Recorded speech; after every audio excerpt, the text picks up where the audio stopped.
हाय दोस्तों, आपका स्वागत है मेरे यूट्यूब चैनल पर। आज की कहानी है नीली परी और राजकुमार।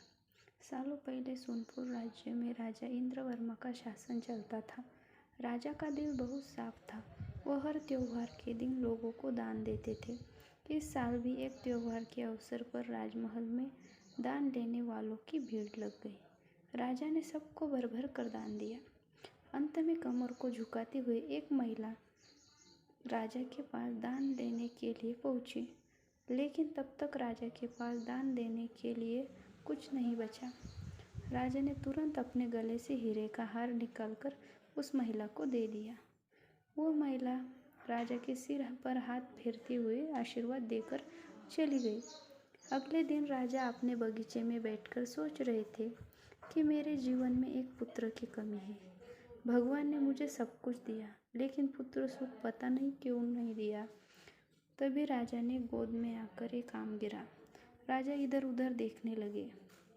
उनके मन में हुआ कि आखिर यह आम मेरी गोद में आया कैसे। तभी कुछ देर बाद उन्हें बहुत सारी परियां दिखी। उन सभी परियों में से एक नीली आंखों वाली परी राजा के सामने आई और बोलने लगी कि इस आम को अपनी पत्नी को देना। यह आम तुम्हें पुत्र रत्न देगा। इसे खाने के 9 महीने बाद ही तुम्हारी पत्नी माँ बन जाएगी। वैसे तुम्हारे भाग्य में पुत्र सुख तो नहीं है, लेकिन तुम दिल के साफ हो और दानी हो, इसलिए तुम्हें यह सुख मिला है। बस यह सुख तुम्हें सिर्फ 21 साल तक मिलेगा। जैसे ही तुम्हारे बेटे की शादी होगी, उसकी मौत हो जाएगी। राजा ने दुखी मन से नीली आंखों वाली परी से पूछा, क्या इसका कोई उपाय नहीं है? परी ने कहा, राजन, कल मैं कमर झुकाते हुए एक साधारण महिला के रूप में तुम्हारे दरबार में दान देने के लिए आई थी। देखो, जो माला तुमने मुझे दी थी वो मेरे गले में है।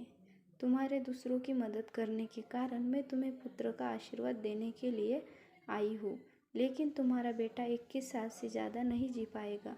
फिर भी तुम उसकी मौत होते ही उसे एक संदूक में डाल देना। उसके बाद संदूक में 4 दही के घड़े रखना और बीच जंगल में लाकर छोड़ देना। इतना कहकर नीले आंखों वाली परी वहाँ से ओझल हो गई। राजा ने महल जाकर सारी बात अपनी पत्नी चित्रा को बता दी और उसे आम खाने के लिए दिया। राजा की पत्नी ने आम खाने के ठीक 9 महीने बाद एक पुत्र को जन्म दिया। बेटा होने की खुशी में राजा ने बहुत बड़ा जश्न रखा। जश्न के बाद बेटे का नाम देवांश नाम रखा गया। होते होते राजकुमार देवांश की उम्र 21 साल हो गई। उसके विवाह के लिए प्रस्ताव आने लगे। राजा ने एक सुंदर लड़की दिव्या से अपने बेटे की शादी करा दी। शादी के कुछ ही दिनों के बाद नीली आंखों वाली परी की बात सच हो गई और राजा का बेटा देवांश मर गया। राजा और रानी नीली आंखों वाली परी की बात भूल गए थे। जब देव के अंतिम संस्कार के लिए राजा लोगों के साथ स्मशान की ओर बढ़ने लगे तो राजा को परी की बात याद आ गई। तुरंत राजा ने सबको एक बड़ा सा संदूक और 4 दही के घड़े लाने के लिए कहा। संदूक आते ही राजा ने भारी मन से अपने बेटे को उसमें डाला और दही के घड़े भी रख दिए। उसके बाद राजा ने अपने सैनिकों की मदद से उस घड़े को घने जंगल के बीच में रखा। वहाँ से लौटने के बाद राजा का मन किसी भी काम में नहीं लगा। कुछ समय बाद देवांश की पत्नी अपने मायके चली गई। समय बीता और देवांश की मृत्यु को 1 साल हो गया। देव की पत्नी दिव्या के घर एक बूढ़ा आदमी खाना मांगने के लिए आया। उसने बड़े प्यार से उसे खाना खिलाया। खाना खाने के बाद उस भिखारी ने अपना हाथ धोने के लिए दूसरे हाथ की मुट्ठी खोली। तब दिव्या ने उस मुट्ठी में अपने पति देवांश की सोने की चेन देखी। दिव्या ने तुरंत भिखारी से पूछा, आपको यह चेन कहाँ से मिली? यह मेरे पति की है, जिन्हें संदूक में बंद करके जंगल के बीच में रखा गया था। भिखारी ने डरते हुए कहा, हाँ, मैंने यह चेन उसी संदूक से निकाली है। दिव्या ने कहा, आप डरिए मत, मैं सिर्फ उस जंगल तक जाना चाहती हूँ जहाँ मेरे पति का संदूक रखा है। भिखारी ने कहा, वह भयंकर जंगल है, मैं आपको वहाँ तक नहीं लेकर जा पाऊँगा। हाँ, आप चाहो तो मैं आपको उस संदूक से थोड़ी दूर ले जाकर छोड़ सकता हूँ। दिव्या ने तेजी से भिखारी के साथ जंगल तक पहुँची। घने जंगल में जाने से पहले भिखारी वहाँ से चला गया। फिर दिव्या अकेले अपने पति के संदूक को ढूंढने के लिए निकल पड़ी। वहां जाकर उसने अजीब सी चीजें देखी। उस संदूक के पास बहुत सारी परियां थी। दिव्या पेड़ के पीछे छुपकर उन्हें देखने लगी। दिव्या ने देखा कि सारी परियों के बीच एक नीली आंखों वाली परी आई और उसने संदूक में एक लकड़ी देवांश के मृत शरीर के सिर के पास और एक पैर के पास रखी। तभी देवांश संदूक के बाहर निकल आया।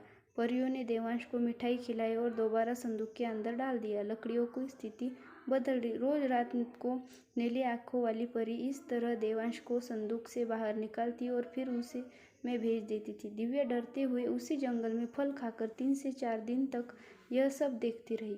एक दिन दिव्या ने भी संदूक खोलकर नीली आंखों वाली परी की तरह ही लकड़ी की स्थिति को बदला। तभी देवांश संदूक से बाहर निकल आया। देवांश ने जैसे ही अपनी पत्नी दिव्या को देखा, वो हैरान हो गया। देवांश कुछ बोल ही न रहा था कि अचानक दिव्या बोल पड़ी, मैं आपको इस जंगल में इस स्थिति में रहने नहीं दूंगी। आपको मेरे साथ चलना होगा। देवांश ने दिव्या को समझाते हुए कहा, मैं नीली आंखों वाली परी की वजह से ही इस दुनिया में आया हूँ। मैं उनकी आज्ञा के बिना कहीं नहीं जा सकता।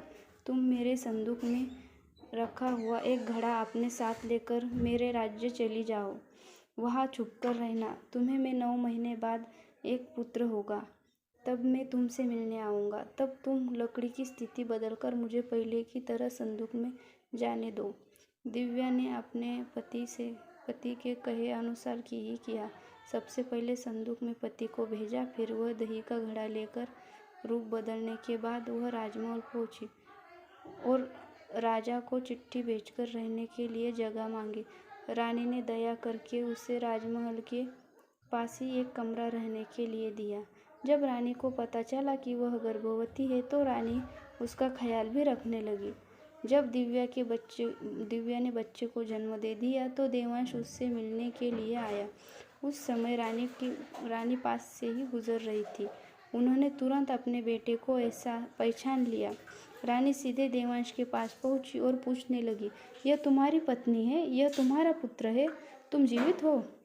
अब मैं तुम्हें कहीं जाने नहीं दूंगी। देवांश ने कहा, माँ, मैं आपके साथ नहीं आ सकता हूँ। इसका यह उपाय है, आपको अपने पोते के लिए एक उत्सव रखना होगा। आप उसमें सारी परियों को बुलाइए। जब परियां आ जाए तो नीली आंखों वाली परी का बाजूबंद किसी तरह निकाल कर जला देना। उसके बाद नीली आंखों वाली परी से मेरे जीवन का वरदान मांग लेना। इतना कहकर राजकुमार देवांश वहाँ से चला गया। उसकी माँ ने दुखी मन से उसे विदा किया।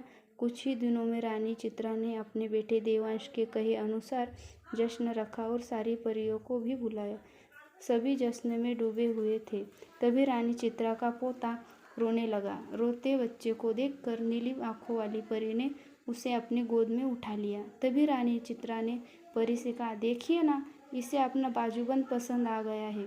तभी तो आपके पास आते ही इसने रोना बंद कर दिया। क्या आप कुछ देर के लिए अपना बाजूबंद इसे खेलने के लिए देंगी? परी ने तुरंत अपना बाजूबंद उस बच्चे को दे दिया। रानी चित्रा को इसी मौके का इंतजार था। उसने सबकी नज़र बचाते हुए उस बाजूबंद को आग में डाल दिया। नीली आंखों वाली परी ने अपने जलते बाजूबंद को देखकर रानी चित्रा से पूछा, आपने यह क्या किया? अब हम आपके बेटे देवांश को अपने पास उस जंगल में नहीं रख पाएंगे। यह सुनते ही रानी चित्रा ने रोते हुए परी से प्रार्थना की। उन्होंने कहा, आपकी कृपा से मुझे बेटा हुआ था। अब आपको ही कृपा करके मेरा बेटा लौटाना होगा। मैं आपसे अपने बेटे देवांश की भीख मांगती हूँ। नीली आंखों वाली परी को माँ का प्यार देखकर दया आ गई और उन्हें आशीर्वाद दे दिया। परी के आशीर्वाद से राजकुमार देवांश संदूक से निकलकर घर लौट आया। राजकुमार अपने परिवार के साथ खुशी खुशी रहने लगा।